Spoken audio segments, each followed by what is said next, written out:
தேவனுடைய பரிசுத்த நாமத்திற்கு மகிமை உண்டாவதாக. இந்த அதிகாலை வேளையில் இன்று நாம் தியானத்துக்கு எடுத்துக்கொள்ள இருக்கிறதான வேத வசனம் 1 பேதுரு 3ஆம் அதிகாரம் 11ஆம் வசனம்.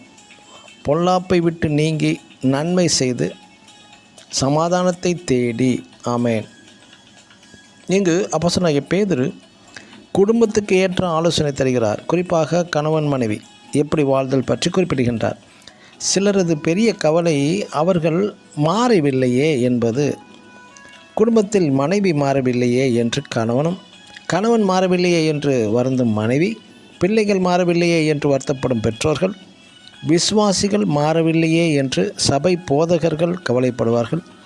இவ்வாறு பிறருடைய மாற்றங்களை குறித்தே கவலைப்படுவார்கள். ஆனால் தங்களிடம் மாற்றம் தேவை என்பதை உணர மாட்டார்கள்.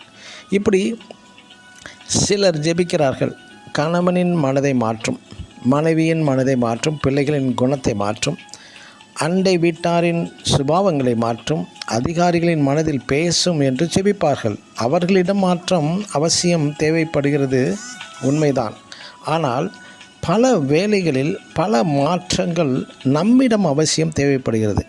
நம்மை மாற்றினால் அதன் மூலமாக பிறரின் மாற்றங்களும் மாற வாய்ப்பு உள்ளது.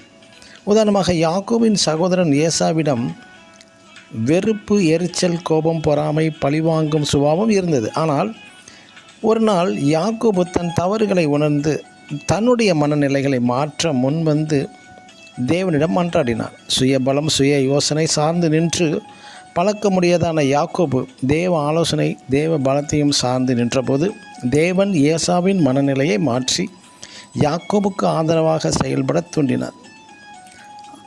அழிக்கும்படியாக இருந்த தீய மனதை மாற்றி சகோதர பாசத்துடன் அன்பால் அணைக்கின்ற ஒரு மனிதனாக மாறினான் ஏசா.